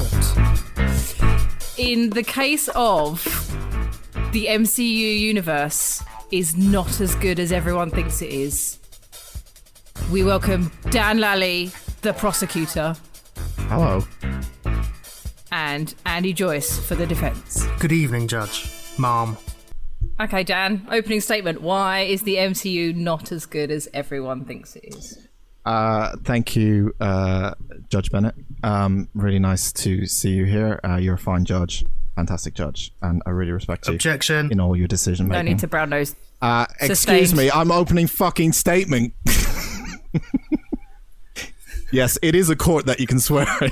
Come on, Lally McBeal, get on with it. Oh, hello, that was great. That's possibly the best thing you've ever said. Judge Bennett, I did have respect for you, but now I might have been lost. Anyway, so... Objection. You can't object, what the fuck? It's my courtroom. Right. Okay. I'm feeling confident about this already. Ladies and gentlemen listening, as you can see already, I'm already being slandered for this. I'm already on the back foot for this situation. As you can see, I can't even get my opening statement out. So I'm already assumed to be the bad guy in this situation. However, my opinion has come into question on a very popular subject, and that's fine. I'm expecting to be the bad guy in this. Not a lot of people are going to agree with me, but I'm going to change your life today. This is the 7 steps of how Dan is going to change your life on the MCU. I will tell you 7 things that are wrong about the MCU, and it's going to change your life. That is my opening statement. I warn you now, any evidence to the contrary that Tom Hiddleston isn't fantastic will be immediately inadmissible in court, and the jury are told to ignore anything of that nature. Objection. Overruled. Objection. The Andrew judge... Joyce, opening statements, please. Your Honour, I'm just going to fight Dan to the death that the MCU is not as shit as he thinks it is. And I will be bringing persuasive arguments and statistics. Ooh, statistics. Thank you, Your Honour. Statistics? Yeah, you know, fucking numbers, you prick.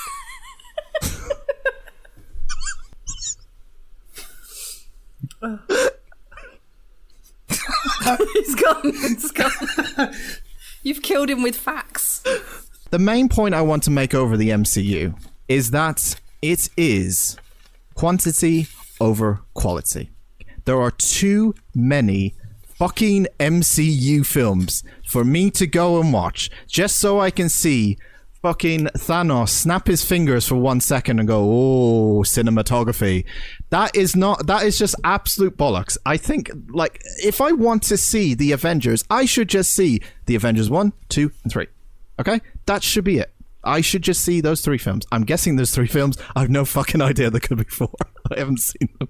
There's 4 films I've just been told by the defendants. Facts and statistics. When I go see a film or a sequel to something, it doesn't mean when new characters join, it's like, you already know who we are, right?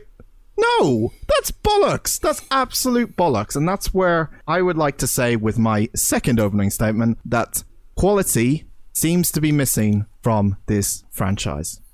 Thank you. Mr. Joyce, your rebuttal, please. You mentioned quality over quantity. I think you're incorrect. If you look at the actors that have been involved, there's 17 Oscar-winning actors involved in the MCU across 29 films. In fact, 23 films. 23 films. No, he didn't. A judge, objection. Can the judge stop making comments on the fucking bench, please? 23 films, 17 Oscar-winning actors. That you can't say that that's not quality people involved in these projects, right? Secondly, your other statement was that you should only have to see one Avengers 1, Avengers 2, Avengers 3, and then Avengers 3.5, Endgame, whatever. You can do that. I think your argument is moot. Rebuttal, Miss McBeal. Okay. Objection. This is a kangaroo court. I cannot have this going on. No, it's the best. Lally McBeal is genius. Come on. I'm so proud of myself. Let me have it. Fine, I'm Lally McBeal. Why not? Let's just diss myself before I even fucking defend myself or prosecute someone. If you can help me think of a pun lawyer name for Andy, then I'm all for it. Andy Pandy. I don't know. Yeah, Andy Pandy, famous for being a lawyer in his pajamas. I don't know.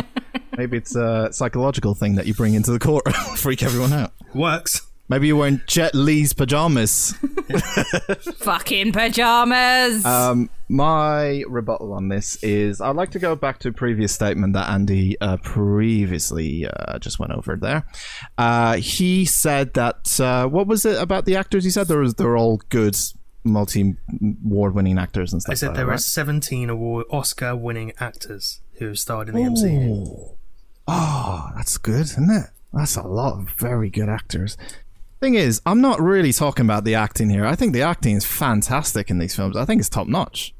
I just think that there shouldn't be that many films. I think there's just too many films. And on top of that, I would like to counterpoint with that one of the actors or actresses, Gwyneth Paltrow, she recently made a statement about said Marvel universe, and this is one of the stars you would say, Andy, that is part of this award-winning stars of franchise stars. Would you say Gwyneth Paltrow is in there? I would, but I would also say you can just call her actor now. You don't have to call them actresses. Oh, so you're going down. So well, whatever. I don't know. I'm old school. I don't know. You don't have to assign genders to things, Dan. Objection. Sustained. No, wait, who's objecting? Andy's right on that one. Carry on. The actor Gwyneth Paltrow once said in a recent comment, actually, that it's a bit confusing. There's so many Marvel movies, and to be honest, I haven't seen very many of them. It's really stupid, and I'm sorry, but I'm a 47-year-old mother. Now, famously, Gwyneth Paltrow starred in Iron Man, one of the films my client, not really client, my defendant here, my good honourable defendant, my good honourable gentleman over here, said in his statement that he just put out, he quoted Iron Man. And guess who plays one of the main characters in Iron Man? It is Gwyneth Paltrow. I don't know the name. Pepper Potts is the name. She is the right-hand woman to Iron Man, one of the main characters. Even she says it's too fucking much. What do you have to say for that? Firstly, Gwyneth Paltrow is also famous for steaming her vagina, so anything she says has to be taken with a pinch of fucking salt. Secondly, she's a bad example. Yeah, she hasn't seen all those films, but my point is, you've got the people like Chris Evans and fucking Robert Downey Jr. who will go out of their way to dress as those characters to go and see people. They will go do all the Make-A-Wish stuff. They will go to children's hospitals as those characters because they have a love for Objection. This isn't about the movies now. This is about personal things they're doing outside the business of movies. This is not related. As opposed to one actor saying they haven't seen many of the films. Sustained. It's my fake gavel. Spider-Man 1 and 2, Tobey Maguire is the greatest thing that never happened to the MCU universe. That should have stayed. Tom Holland can get fucked. Objection. No. Not standing for this in my courtroom. Tom Holland is the best Spider-Man ever, and he should be protected at all costs. Move on with your argument, counsellor. Objection. Why is the judge now defending the defendant? Because it's my fucking courtroom, mate. This is so unfair. Honestly, I don't need defending on this pen. It's totally fine. I've got all the bases covered. So unfair. Okay. The only lawyer name I could come up with you was Joycey Cochran instead of Johnny Cochran. That's all I got. Okay, it's not as that's good. fine. Don't know who that is, but that's fine. He's the guy that defended OJ. This is just like this. In fairness, he did a great job. He did a cracking job. MCU, OJ. He did do a great job. Yeah. There is shit villains. Was that your third argument? That was my third argument. Yeah. Wait, hang on. Was that your third argument? The MCU. I'm making it clear for everyone. The MCU is shit because Deadpool argument is not in four. it. That was your argument. Well done, Joseph. You can't say that it's shit because something isn't in it. I could be like, Muse are shit because the singer of Beartooth's not in it. That's not how this works. I mean, they are shit and Beartooth are great, but that's not how it works. Such a deep cut. You can't be like, oh, this film was really. You can't though. You can't be like, this film was shit because Tom Cruise wasn't in it. Why is the judge being more the defendant than the defendant? I object to that. I am waiting for you to give me a decent argument, counsellor. You see, and then if you can change my mind, then you can change my mind. Ladies and gentlemen. But so far, you have not been able to do so. You can already see that, again, I'm stacked up here. I don't know what to do. I'm throwing everything out of them. The world is stacked against you, Miss McBeal. You'll have to learn to live with it. It's 2 against 1. I'm the prosecutor. Change my mind. I will hold my hands up and agree with you. I'm just waiting for a decent argument. There is not good villains in the MCU. Thanos is not a villain. No, Loki, done. You are a judge! Judge, would you just stop? Judge. Fine, change my mind. I want a fucking retrial after this with a different judge. We will put it to the people's vote on socials, but go on. Unbelievable. Tell me how there's not a good villain in the MCU. Right, Thanos. Let's go over Thanos, right? What does he do? He collects gems or crystals or whatever the fuck they're called. Stones. Stones. Well, even better, stones. Oh, how exciting. Multicolored stones. I'm so fucking excited for the movie.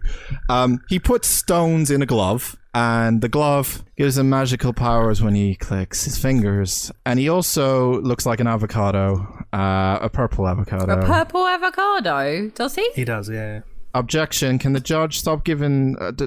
I'm stacked against these 2 defendants against me. Because I asked whether he looked like an avocado or not. Objection. He looks like an avocado. You can have this one. So you're agreeing with him? You can have that one. Okay, now you cannot pick him after this. I'm doing it. I'm counting scores, mate. I also don't agree with either of you. Look, your point is... I know. I've given down Sorry, the point. Your Honour, shut the fuck up for a second. Fuck you. Jesus. Objection, that is rude against the judge and should be a disciplinary action. Sustained. Your whole thing is that you're a big fan of Loki, right? Yeah. I mean, it's not my whole thing, but it's a big thing. Is Loki a true villain? Not by the end of his arc, no. Exactly. So I wouldn't have called him a villain. I might have called him an anti-hero, or he had moments of like villainy, but I wouldn't have said he was a true villain. No, he's misunderstood. Thus, your argument is bollocks. Mine? Yeah, that it's got good villains because it's fucking Loki. Order. I'll take on anyone. I'll take on you all. Lally, McBeal. I mean, all right, well, I have 2 more things to say. So we're on 5. No, we should be on 5. I lied. I have 6 things.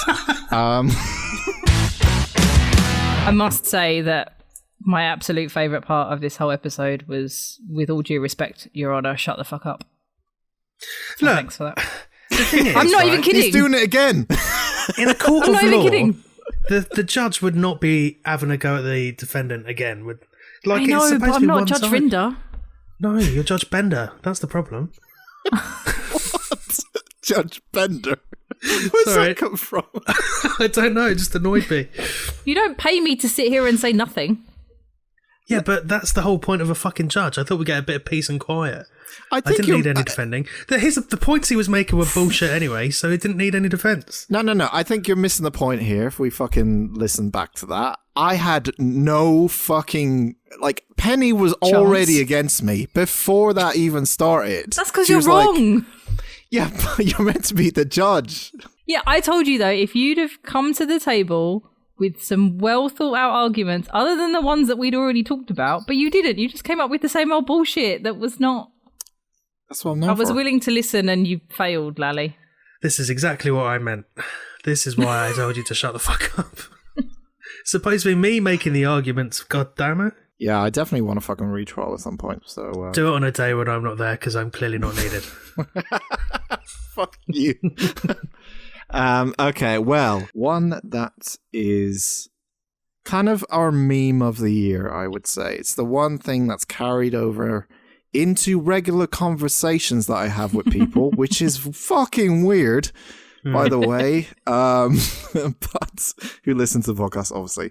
But one of my favorite episodes is episode 8, Internet Ghost, where, of course, the meme of Internet Ghost was born from the film Unfriended, which Penny brought to the table. I love this episode mainly because me and Andy are just shitting on this film half the time with how silly it is. And logic. Enjoy. I watched this and I was like, the gimmick of this film, you can see her desktop, you can see that she's watching YouTube, you can see Chrome and whatever. Yeah. And I was like, oh, okay, I see where this gimmick is going. You know, she starts Skyping with her boyfriend Mitch and you can see the Skype screen. It gets a little... Oh, hi, Mitch. Yeah, Mitch isn't wearing a top. And I was like, oh, okay, I see where this is going. Blair and Mitch have a little bit of a sexy conversation. He gets a bit weird with a knife. Sorry, what? Yeah, Is anyone else really confused by his nips? That too, yeah, they're a bit flat, aren't they? Burger nips. Can't say I noticed. I mean, mine are not... I'm not going to get one camera, but like... Please don't. Mine are more perky than his, so his are a bit more... Perky, yeah, they are. My nips are perky. Things we didn't need to know. Christ. Yeah, they have a weird thing where he wants her to take her top off and things, and he's got a knife. They have like a weird thing where he's like threatening her with a knife, which will come back in later. Adam is the guy in the bottom middle at the moment. They're talking about Laura Barnes, and obviously today's the anniversary, and there's some links, and it says don't answer messages from the dead, but it's too late because she's already messaged Laura back. It's Laura Barnes is the ghost, and Laura Barnes is going to kill them through the internet. Wait, she's a ghost? Yeah, because she killed herself.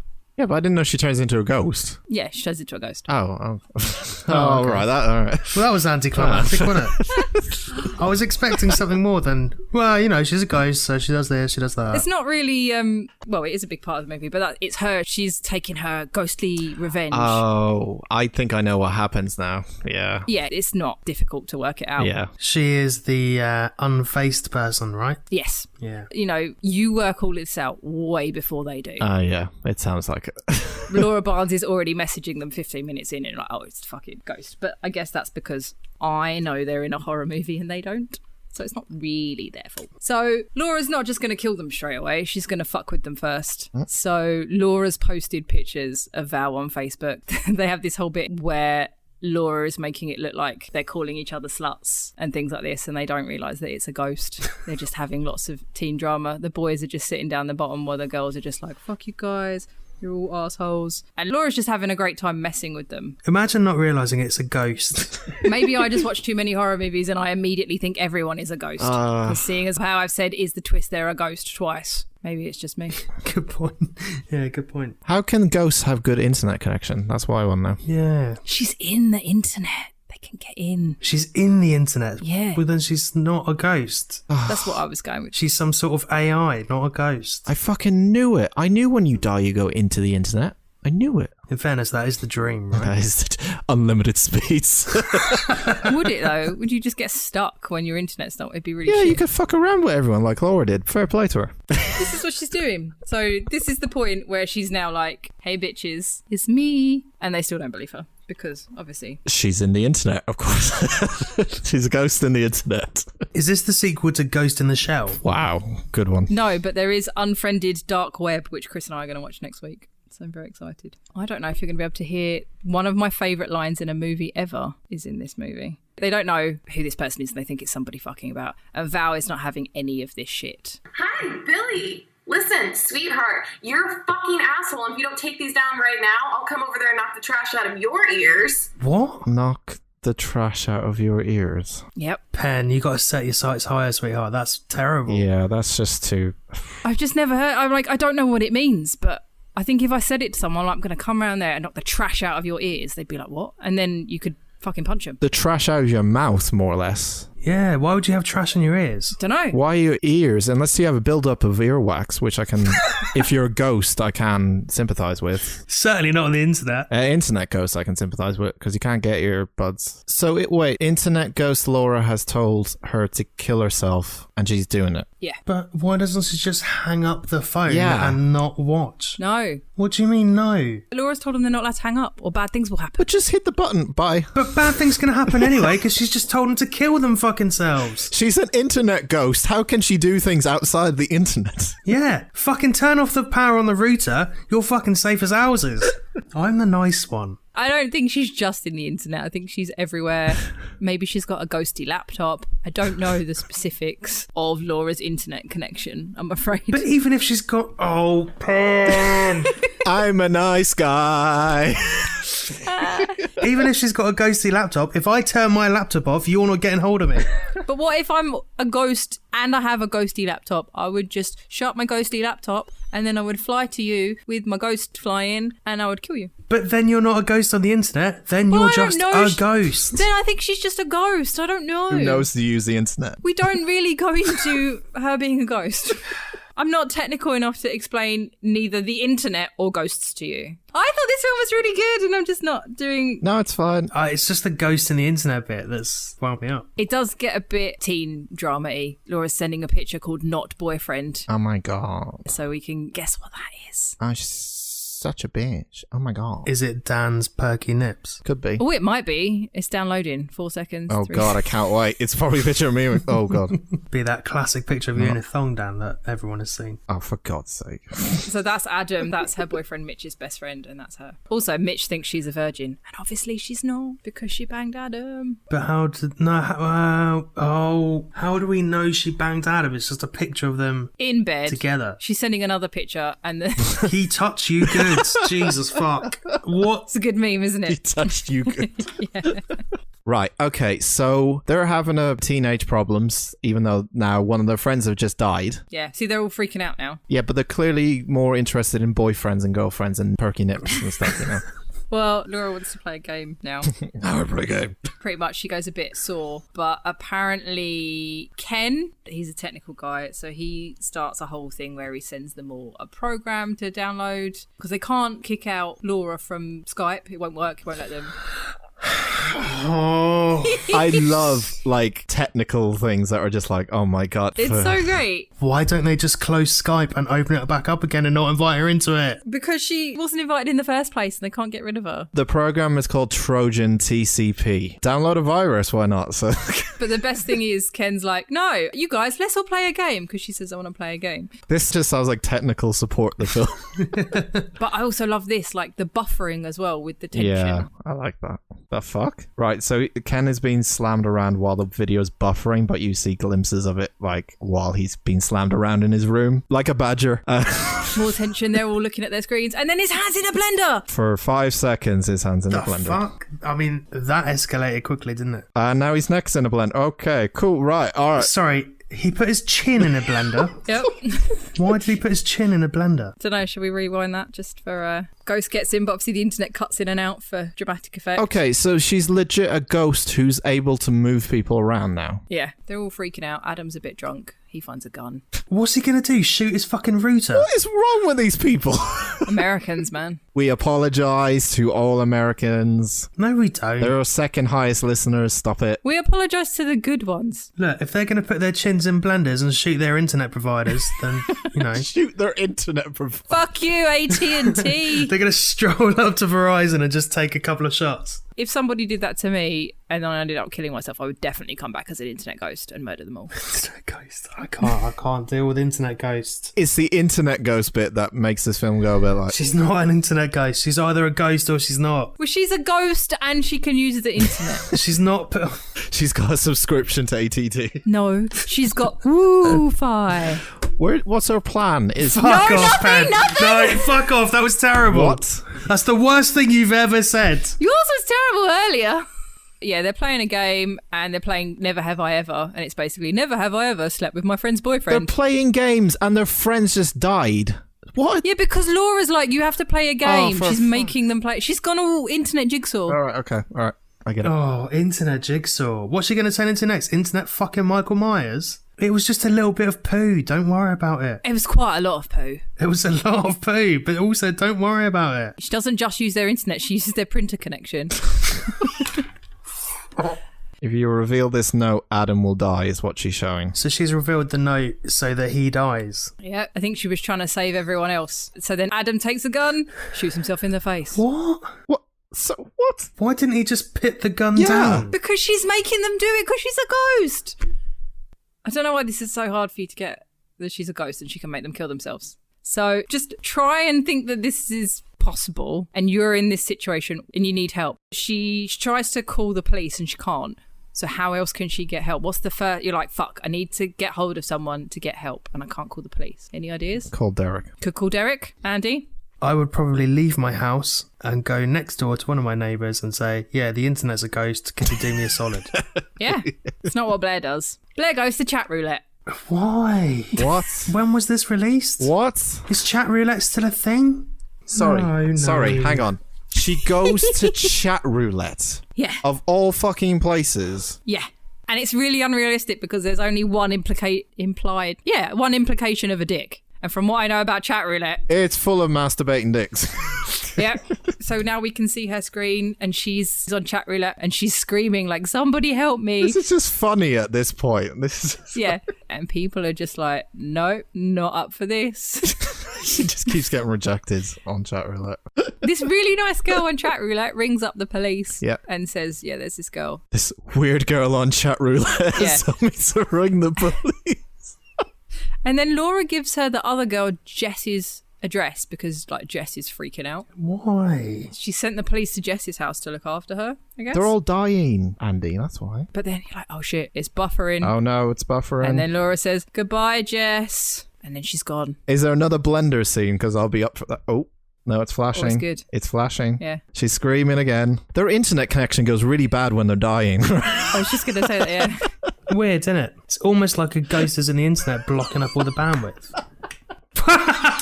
What the fuck? Whoa, wait a minute. What the fuck what is that? That, Dan, is a curling iron. Shoved down her throat. Yes. But that wouldn't do any... Yeah, if it's on, It's hot. it's hot. I'll be honest, I just choked and I think the internet ghost is trying to kill me. fuck. Oh no. Oh, Jesus. Andy called the police. Get on chat roulette. So she did it really drawn out, killing, even though she knew. Yeah, she wanted to torture them before she murdered them, which I would do if I was an internet ghost. Oh. And then we have an Angry Joyce ending. Oh, God. Oh, here we go. So she's got her Blair Witch moment. All you can see is her. Oh, because Laura turned all the lights off. She can't see anything. She shuts her laptop. And then... Internet ghost! That end. Right. Comments? Who shut the laptop? I actually don't know. I thought she shut it, but watching that, it looked like someone else shut it. So I guess Laura shut it. Laura the ghost. Yeah, because surely if Laura the friendly internet ghost shuts it for her, she would know that there was someone there. Yeah, I don't know. I'll be honest, I'm still catching my breath back from after nearly dying. It seemed perfectly plausible if she could use the internet, she could use a printer and stuff. Yeah. Full disclosure here, I accidentally got shit-faced, so I don't remember much from that episode, but it's annoyed me again. I stand by everything I said. So do you... I can't remember if this was the episode that after we told you to stop getting shit-faced, because... I think it was. Intervention. Yeah, I we had blacked to out be like half Andy. the episode, yeah. Do you not remember that episode at all? No. I've re-listened to it and been like, oh yeah, that does sound familiar, but I do not remember large chunks of it. I don't remember getting annoyed about the printer, although on reflection, it was the right thing to do. But yeah, that's meme of the year. Well done. We have to come up with some fresh ones next year. So get working on it, guys. Scripting. I feel like we ideas. peaked with that, to be fair. Yeah, it's all downhill from here. Can I drop a final wholesome little one in? You can indeed. Also from episode 13, There's Someone at Your Door, kind of the namesake of that title. It was my birthday, and I didn't get drunk. But I did get carb drunk, and you'll find out why now. Jesus Christ. Guys, 2 seconds. Someone's at my door. Hang on. That little run was adorable. I don't know why that film made him so angry. It was great, though. I enjoyed the film. Did you? Yeah, No. it was fantastic. No. I had to start. It was just... It's an absolute classic of our age. I see your smug face. I'm not even doing a smug face. I'm just quite warm, so I look smug. What? How does being warm make I you... don't know. Who's at the door, Dan? Oh, some guy, wrong house. Tomorrow. Where were we? To be honest, we're now at a point where we can start shutting it down. Yeah, but let's talk about other things. Why not? So, should we? got Where nothing. were we? Should we plug something? Shudder. Plug Shutter. Okay. No, we always plug Shudder. What's our socials, Penny? what you? While she's recovering herself, I really want to watch Tenacious D's Peak of Destiny. Oh wait, there's shit. Sorry, there's someone at the door again. Hang on. It's probably the same guy that from last time. Oh, I replaced Dan's Fun Employed, by the way. Oh, yeah. The one I bought is about half the size. Who was at the door, Dan? Same guy? Strange. What? Strange. It wasn't the same guy, but he was delivering the same box. So where did the other guy go? Did he fucking get murdered and then try to read? Is everyone just going to turn up at my door with the same box? This is like a movie title. This is a great movie plot. I tell you what, should we do that next week? Oh, I'm a delivery guy!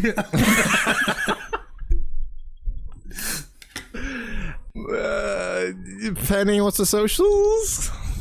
I've just poked myself in the eye. Penny, what's the socials? Jeez, Pen's a bit predisposed at the moment. Oh shit!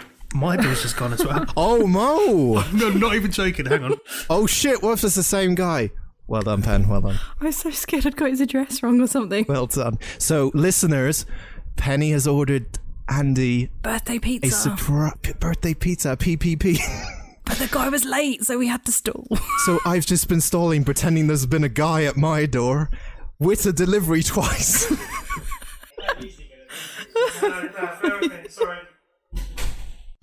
He turned him away. No. Okay. Who's at the door? I've just had 2 pizzas delivered that I haven't ordered. Maybe someone else has. Go get him. Go get him. Go get him. Go get the pizzas. Go get the Hang on a pizzas. second, I'm checking. So, No, just go get the pizzas. Andy, maybe someone else has for a special day Has ordered you pizzas. on this call. Oh fucking time. He's just refused the pizzas. Oh my god. I think he just made the guy wait. Now he's going to go back to the guy. He's like, yeah, I actually want them. I tried to get a note written on them, but it wouldn't let me on the fucking app. I wanted to write, "Happy birthday, Internet Ghost. Love the unusual suspect," but it wouldn't let me. Yeah. Pizzas! I'm an internet pizza man! Now, you can see why I was stalling for time. Right. There was no man at Dan's There door. was no man There was at a my slight door. issue. I had my phone on airplane. So what sort of pizzas have you got then? You like barbecue pizzas, right? I do like a barbecue pizza, yes. So I ordered you 2 different meaty barbecue pizzas. That's very kind. You ate all those I McDonald's. know, though. yeah. I've still got 20 nuggets left. Yeah, when you said that, I was like, oh, for fuck's sake. That's very kind of you. So for the listeners at home, me and Penny have been stalling for a good 20 minutes. Yeah, they were fucking late. It was supposed to be there at 9. We'll cut bits of it out. But essentially, his pizza was meant to be there at 9. And me and Penny were just looking at each other going, Fucking what do we Domino's for do? you. We have a separate fucking text chat. This is me and Penny's text chat. Pizza is out for delivery. Keep it going from Penny. And this is me. How long? Penny. It's out for delivery. Me. Stalling here. Penny. Me too. We can cut this out. It was supposed to be delivered at 9 for fuck's sake. I don't know what to do. While all that's going on. And then you're like, oh, someone's at the door. And they're like, who's at the door, Dan?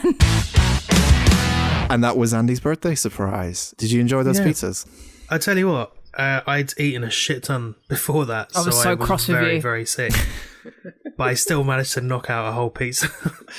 Most days at this point, I was having to message Andy to be like, have you eaten today? And he'd be like, yeah. I had some M&Ms and a crisp. But then crisp? that day, he was like, oh, I've had 15 cheeseburgers and a box of 20 nuggets. And I was like, fuck, we've already ordered in pizza, dickhead. Yeah, it was like a heist movie, me and Penny trying to keep that secret at the end. So that pretty much that bit is from the end of that episode, us stalling for time because we're waiting for the pizza to arrive. But I don't know why I was why so did you believing refuse of it you. is my first thought. Okay, I refused it because I'm apparently too honest for my own good.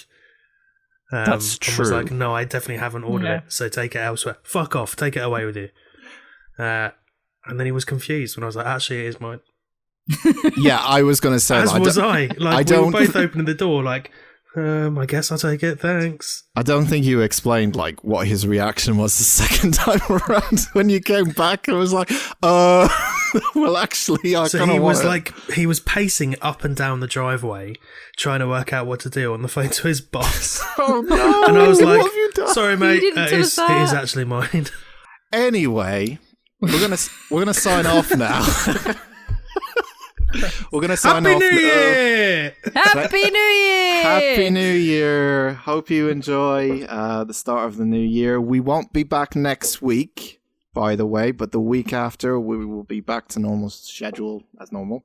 And but we all hope you have a lovely New Year's. Thank you very, very, very, very, very much for listening to us and our stupidly weird podcast.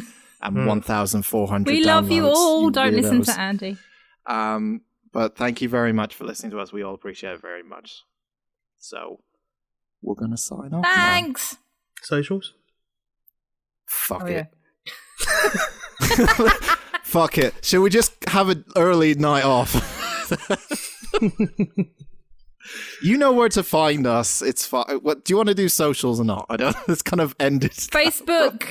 Facebook and Twitter is Unusual Suspects Pod. That's not right. Start that again. Cut that out. Facebook.